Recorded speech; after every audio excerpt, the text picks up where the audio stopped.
High command ಮೂಲಕ DK Shivakumar ಸಿದ್ದರಾಮಯ್ಯನವರಿಗೆ ಸೆಡ್ಡು ಹೊಡೆದ್ರ ಈ ವಿಚಾರದಲ್ಲಿ ಅನ್ನುವಂತ ಪ್ರಶ್ನೆ ಸಹಜವಾಗಿ ಉದ್ಭವಿಸುತ್ತೆ. ಹೈಕಮಾಂಡ್ ಜೊತೆ ಚರ್ಚೆ ಮಾಡಿ ಕಾರ್ಯಕರ್ತರಿಗೂ ಕೂಡ ಮಣೆ ಹಾಕೋ ವಿಚಾರಕ್ಕೆ ಸಂಬಂಧಪಟ್ಟಂತೆ ಚರ್ಚೆ ಮಾಡಲಾಯಿತು. ನಿಗಮ ಮಂಡಳಿ ಕಾರ್ಯಕರ್ತರಿಗೂ ಕೂಡ ಮಣೆ ಹಾಕಲಾಗಿದೆ. ಶಾಸಕರ ಜೊತೆ ಕಾರ್ಯಕರ್ತರಿಗೂ ಕೂಡ ಸ್ಥಾನಮಾನ ಸಿಗಬೇಕು. ವೇಣುಗೋಪಾಲ್ ಸುರ್ಜೇವಾಲಾ ಜೊತೆ ಇದರ ಬಗ್ಗೆ ಚರ್ಚೆಯನ್ನು ಮಾಡಿ ಶೀಘ್ರವೇ ಪಟ್ಟಿ ಫೈನಲ್ ಮಾಡುವಂತೆ ಸಿಎಂಗೆ ಸೂಚನೆಯನ್ನು ಕೊಡಲಾಗಿದೆ. ಸಿದ್ದರಾಮಯ್ಯನವರಿಗೆ ಸೋನಿಯಾ ಗಾಂಧಿ ಅವರು ಸೂಚನೆ ಕೊಟ್ಟಿದ್ದಾರೆ. ಮೇಡಮ್ ಸೋನಿಯಾ ಮೂಲಕ ಡಿಸಿಎಂ ಡಿಕೆ ಶಿವಕುಮಾರ್ ಹಠ ಸಾಧಿಸಿದಂತಾಗಿದೆ. ಕಾಂಗ್ರೆಸ್ನಲ್ಲಿ ನಿಗಮ ಮಂಡಳಿ ನೇಮಕಾತಿ ನಿಗಿ ಕೆಂಡ ಕಾರ್ತಾ ಇದೆ. ಶಾಸಕರ ಪರ ಸಿಎಂ ಜೊತೆ ಕಾರ್ಯಕರ್ತರ ಪರ ಡಿಸಿಎಂ ಇದ್ದಾರೆ. ಹಾಗಾಗಿ ಇದೆಲ್ಲದಕ್ಕೂ ಕೂಡ ಈ ಎಲ್ಲ ಹಗ್ಗ ಜಗ್ಗಾಟಕ್ಕೂ ಕೂಡ ಬ್ರೇಕ್ ಬಿತ್ತ ಅಂತ ಅನಿಸ್ತಾ ಇದೆ. ಹೈಕಮಾಂಡ್ ಮೂಲಕ ಸಿದ್ದರಾಮಯ್ಯನವರಿಗೆ ಡಿಕೆ ಶಿವಕುಮಾರ್ ಸೆಡ್ಡು ಹೊಡೆದಂತಾಗಿದೆ. ನಿಗಮ ಮಂಡಳಿಯಲ್ಲಿ ಕಾರ್ಯಕರ್ತರಿಗೂ ಕೂಡ ಮಣೆ ಹಾಕಲಾಗಿರೋದು. ಶಾಸಕರ ಜೊತೆ ಕಾರ್ಯಕರ್ತರಿಗೂ ಕೂಡ ಸ್ಥಾನಮಾನ ಸಿಗಬೇಕು ಅನ್ನೋದು ಡಿಕೆ ಶಿವಕುಮಾರ್ ಅವರ ಒಂದು ಹಂಬಲ. ಹೀಗಾಗಿ ವೇಣುಗೋಪಾಲ್ ಸುರ್ಜೇವಾಲಾ ಜೊತೆ ಚರ್ಚೆ ಮಾಡಿ ಶೀಘ್ರವೇ ಪಟ್ಟಿ ಫೈನಲ್ ಮಾಡುವಂತೆ ಸಿಎಂ ಸಿದ್ದರಾಮಯ್ಯನವರಿಗೆ ಸೋನಿಯಾ ಗಾಂಧಿ ಅವರು ಸೂಚನೆ ಕೊಟ್ಟಿದ್ದಾರೆ.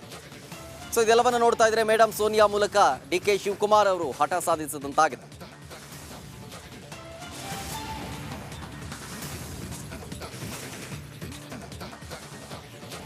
ಸಹಜವಾಗಿ CM Siddaramaiah versus DCM DK Shivakumar. But ಸಿದ್ದರಾಮಯ್ಯನವರನ್ನ ಹಿಂದಿಕ್ಕಿ ಹೈಕಮಾಂಡ್ ಮಟ್ಟದಲ್ಲೇ ದೊಡ್ಡ ಮಟ್ಟದ ಲಾಬಿಂಗ್ ಮುಂದಾಗ್ತಾ ಇದ್ದಾರೆ ಡಿಸಿಎಂ ಡಿಕೆ ಶಿವಕುಮಾರ್ ಅನ್ನೋದ್ರ ಇನ್ಸೈಡ್ ಡೀಟೇಲ್ಸ್ ಇದು. ಇನ್ಸೈಡ್ ಡೀಟೇಲ್ಸ್ ರಿಪಬ್ಲಿಕ್ ಕನ್ನಡಕ್ಕೆ ಲಭ್ಯ ಆಗಿರೋದು.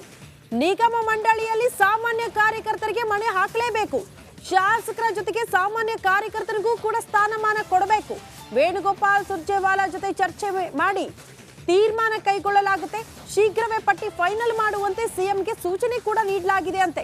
ಸಿದ್ದರಾಮಯ್ಯನವರಿಗೆ ಸೋನಿಯಾ ಗಾಂಧಿ ಸೂಚನೆ ಕೊಟ್ಟಿದ್ದಾರೆ.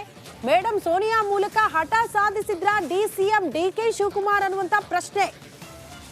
ಕಾರಣ ಆರಂಭದಿಂದಲೂ ಕೂಡ ಹೇಳ್ತಾ ಇದ್ರು ಡಿಸಿಎಂ ಡಿಕೆ ಶಿವಕುಮಾರ್ ಅವರು ಈ ಬಾರಿ ನಿಗಮ ಮಂಡಳಿ ಸ್ಥಾನ ಹಂಚಿಕೆ ಹೇಗಿರುತ್ತೆ ಅಂದ್ರೆ ಒಬ್ಬ ಸಾಮಾನ್ಯ ಕಾರ್ಯಕರ್ತನಿಗೂ ಕೂಡ ಪಟ್ಟ ಕೊಡ್ತೀವಿ ಅನ್ನುವಂತ ವಿಚಾರವನ್ನ ಪ್ರಸ್ತಾಪ ಮಾಡ್ತಾ ಇದ್ರು.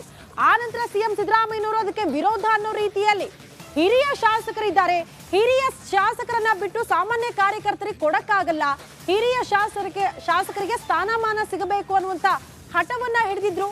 ಆ ನಿಟ್ಟಿನಲ್ಲೇ ಹಲವು ಬಾರಿ ದೆಹಲಿಗೆ ಹೋದ್ರು ಕೂಡ ಪಟ್ಟಿ ಹಿಡ್ಕೊಂಡು ಹೋದ್ರು ಕೂಡ ಫೈನಲ್ ಆಗಿರ್ಲಿಲ್ಲ ಇಲ್ಲಿ ತನಕ.